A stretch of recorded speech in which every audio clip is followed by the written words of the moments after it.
Welcome back, welcome back. So, I just watched this little clip because I'm watching this video, and this is the craziest thing I've ever heard in my life. Now, I'm not saying it's true, but this is you watching me watching this other YouTuber, and him watching a TikTok, and the TikToker is letting this other dude talk. Ain't it funny how life work? Oh man, that's strange if you really think about it. Say that. Check this out. Listen. The Black Jesus story was probably one of the most shocking things I ever heard. Welcome.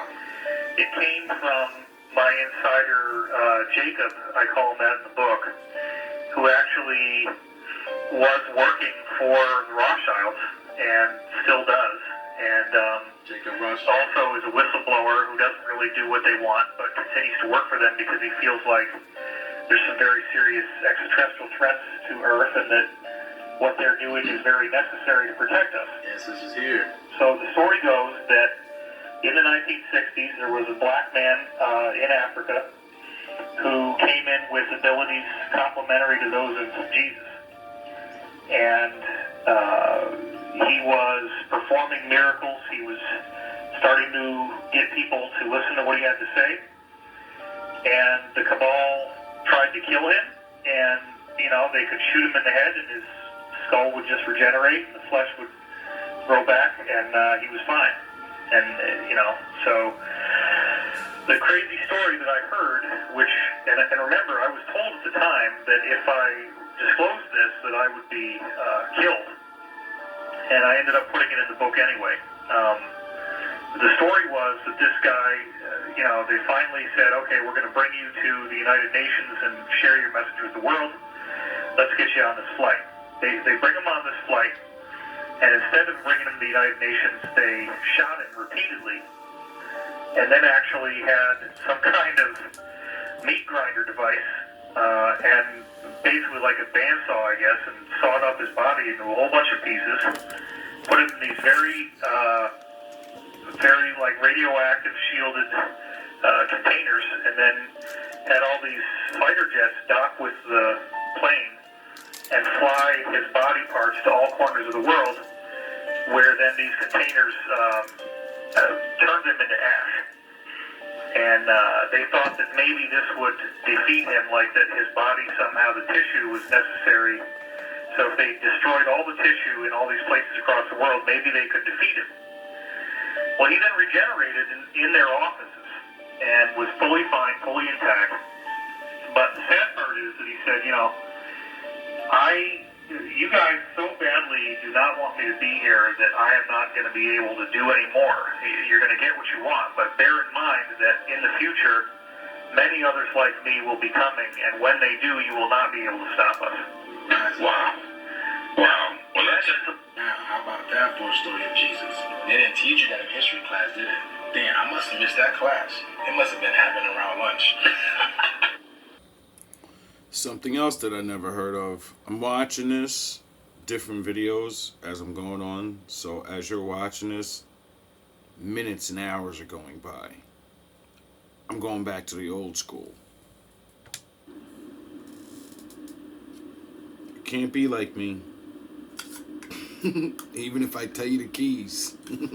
Basically, this saying, if we in America, we slaves, no matter who you are. Hey everyone, what's going on? Today I want to cover the Great Fires. Let's jump right in. We've all heard of the 1871 Chicago fire, about how the cow tipped over the candle. Before we get into this, y'all, Chicago fire was not the only fire. Literally, all of the Midwest was on fire. They said there was fires even going up into Canada. Everywhere was on fire, intentionally. This is talking about back in the day. The story that they told us in school don't even make sense. A little cow kicking over a Way little lamp back or something in the like day. that and make a whole city catch on fire? No way. It burned everything down. They even named their soccer team after it. So we've all seen it. The Chicago fire. Well, one or even two fires isn't very convincing. Fires happen, right? But the Chicago fire was the only city that burned down, right? Wait. Boston burned down a year later? Mm-hmm. After Chicago? Okay, well, that's two fires. Big deal. Like I said, two fires is nothing. Accidents happen. Cows tip over candles. And burn everything down once in a while, right? It was the 1800s. What do you expect? Everything is going to burn down. They didn't have water. Okay, maybe they did have water, but they didn't know how to use it to put out a candle. Well, it is kind of weird. They knew how to build these incredible structures, but didn't know how to put out a fire. Well, whatever, let's continue. What? You're telling me that Seattle burned down in 1889? What? Literally every big city New York had a great had fire a fire. in 1835. What? Pittsburgh had a great fire too? 1845? No way. Portland, 1866.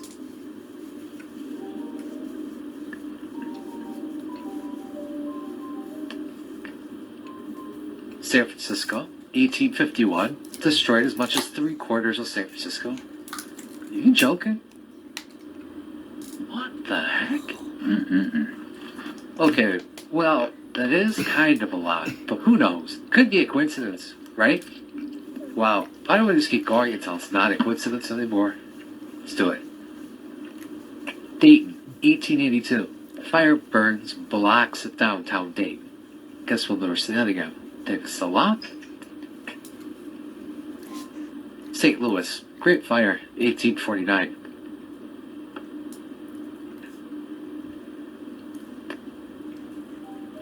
Milwaukee, Great Fire, 1892. More than 440 buildings burned down. What? Charleston, 1861. What caused it? Cook Fire, lighting this whole city up on fire and burned over 540 acres. You kidding me? Could y'all imagine? You on the stove, you cooking some, you know, some hot grease fly off, or you put a towel like on the movie, what was it?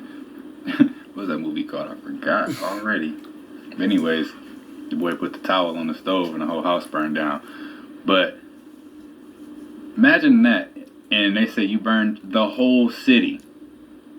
Imagine one little fire that might burn your house, might not even burn your house down.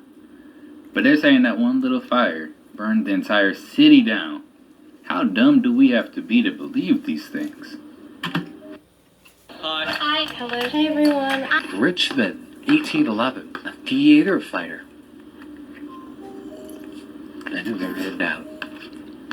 Horse, 1813. And they all in the 1800s. Destroyed 500 buildings. Wow. Something happened in the 1800s, y'all. Galveston, 1885. Burned hundreds of homes. Across 40 city blocks. Who knows what kind of buildings were in here? Who knows what kind of structures we could have seen? But they burned down. Something happened in the 1800s. I don't even think the time is right. Atlanta It's different. Fire, 1917. Dang, Atlanta even burned down?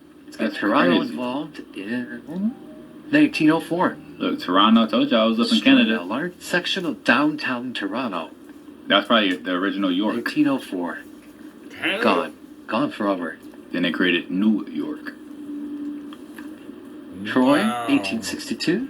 Gone. Dallas, Texas, 1860. Fire consumed Dallas. Let's stick with Texas. And of course, Houston in 1912 was burned down. Blaze traveled more than a mile and a half. All of it is gone. Dang, so all of America was on fire. Phoenix, 1916. It was caused by a spark from a generator. And the city's gone. Just destroyed. Because of all their fires. No, wait, in Philadelphia it burned down too. Yep, it did. This one is the craziest of them all. It was caused by a lighter that was found near a tree. Give me a break. It's basically every single major city. You guys get the point. It is A every lighter by single a major tree. city in the USA. Wow. And even Canada. Is Katy Perry actually JonBenet Ramsey? Yes, of course she is. That's really crazy. I never heard that. I've heard of places burning in great fires. Because, I look up history and stuff, so. Gotta start with America. And I've heard of different things like that. But I never heard a majority of the everywhere burned down. Like that guy was explaining. And my Batman mind kicked in. And my biblical mind kicked in. First, I go to what my father said, use his words. Nothing's new under the sun. Then my Batman mind goes, well, have you heard of a story like this? That you never knew you knew? I mean, like, you didn't know it, and then you had to find it out, just like you found out about all them places. And I said, let me think. The American educational system is never really going to tell this story. Black Wall Street atrocity that occurred in Tulsa, Oklahoma in the 1920s. The story of Black Wall Street has been buried for 100 years. We had many millionaires, we had doctors, we had lawyers, we had a library system. I ain't gonna let you just walk past that. The American educational system is never really going to tell this story. Black Wall Street atrocity that occurred in Tulsa, Oklahoma in the 1920s. 1920s. Put that in your mind. And then think about what he's about to say. And when you hear all these great things, how the fuck did we go from this to what you guys paint the picture of as all of us? I'm not beat for the bullshit. The story of Black Wall Street has been buried for 100 years. We had many millionaires, we had doctors, we had lawyers, we had a library system. We had millionaires, we had doctors, and we had lawyers. And now what do we have? Economic relationship with North Tulsa and South Tulsa, the black portion and the white portion. People, literally one generation out of enslavement, be able to come together and create a black Mecca that has never, ever, ever been duplicated anywhere else in this country. One Forces generation. led to the jealousy. Economically, they didn't have the success that Greenwood was showing. And then During this time, we have to remember we had what they call the Red Summer. Ku Klux Klan starting to spread into the Midwest. In Tulsa County, the Ku Klux Klan, they were either heavily into politics, they were members of city council. The U.S. military being used against American citizens with an attack from the air. One of the little girls says, "Mommy, why is it hailing outside? It's sunny." And she said, "No, it's not hail, sweetheart." She pulled her to the window and she seen gunfire. Effectively, what happened in Black Wall Street was that this community was destroyed. 35 square blocks of the town was burned to the ground. burned to the ground. Greenwood did rebuild. Let's implement the ideas. Let's implement the spirit of cooperative economics. Let's learn from these people. Black Wall Street was an amazing time. We can reach the same level right now. But once again, if you don't feel like it's possible, then it's not possible. Just because it happened in 1921, that doesn't mean it can't happen in 2015. Every black child in America needs to know this story.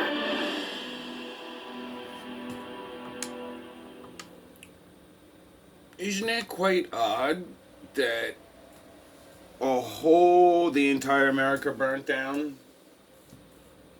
Isn't it weird? From a lighter touching a tree, a cow kicking a candle over, entire places went up in smoke.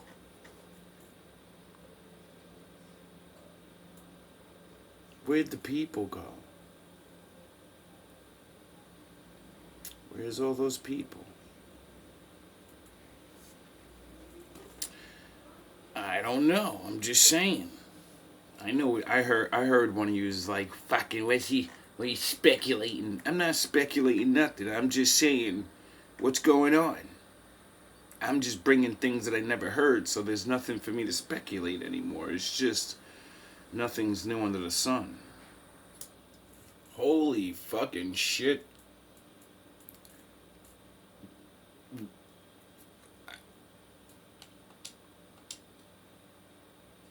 States throughout most of the 80s. And they were funneling, they were selling cocaine in South Central. They were also selling it in Oakland. They were selling it in San Francisco. They were selling it in San Jose.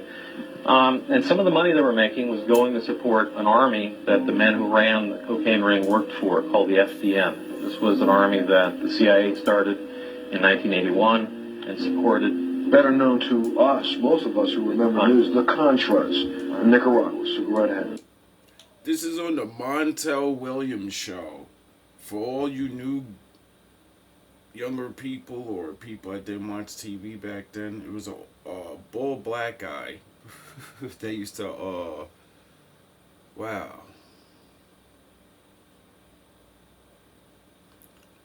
That just, fuck.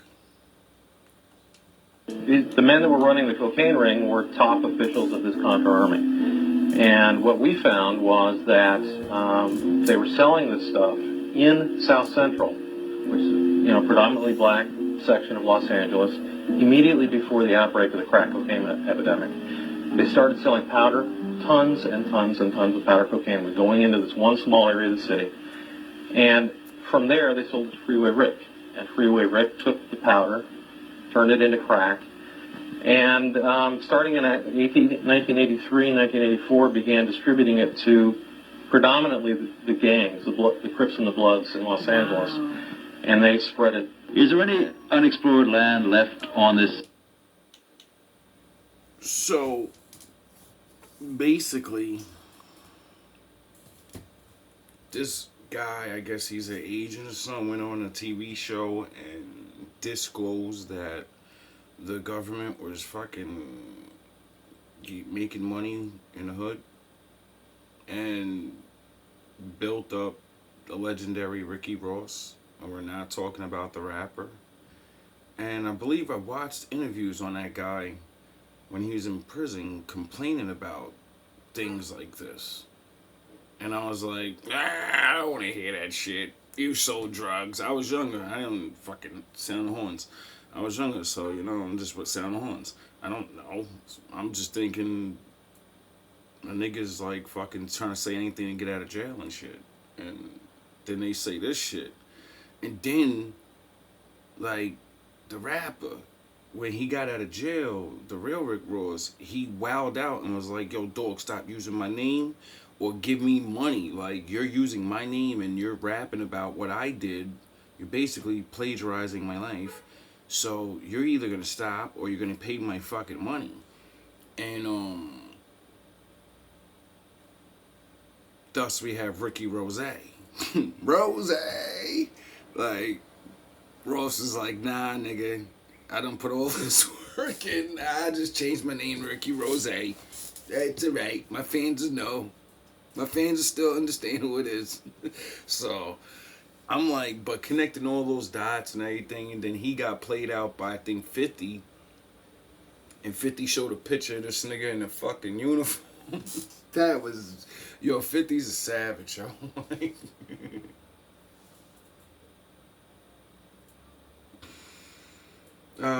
If that ain't Vegeta in the rap game Unleashed, if 50 wasn't the prime example, the nigga ran around with the fucking vest on and everything. He just didn't have the fucking blue fucking spandex on.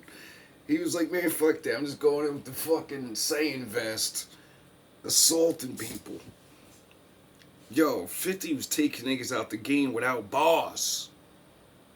That's different. I don't even know how we got to this, but I remember that. That's one thing I used to like about 50. He wasn't the greatest rapper, but that motherfucker, he was like a Jay-Z. Very smart. People looked at him as stupid because he wrote, kind of simple shit. But he wasn't stupid. That he's still fucking making money right now off being a rapper. And he's not rapping. He just, ain't he in a new fucking movie right now? Like, I don't know. But that's diabolical, man. Like, come on. Everybody,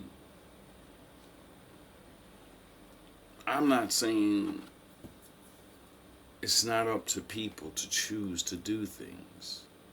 It's a choice. This is why I like the Bible. Because the Bible says that the Lord made it good and evil, and he will not tempt you with evil. The devil will. People that work for the devil will tempt you with the evils to gain good, to be good. And when I finally as a man understood that, I said, all right, don't take fucking bribes. Good men don't take bribes. Don't fucking take stolen money. Don't fucking, you know what I mean? Don't take drug money. Don't associate yourself with anything that has to do with wickedness. Why? Because then you contribute to the shit. So, the less you sin, the less you actually contribute to the world. See, this is what makes me me. It makes me feel so good about myself. I'll tell you one of my secrets. Before I was good at anything, when I figured out that the ripple effect, good or bad, anything you do will ripple out into the world. So, you're more important than you think you are, because your one little action, your one whatever, is going to have an effect, whether you know it, see it, or not. So, if you do good things, if you stand for something, others will. Be safe. All love, all praise.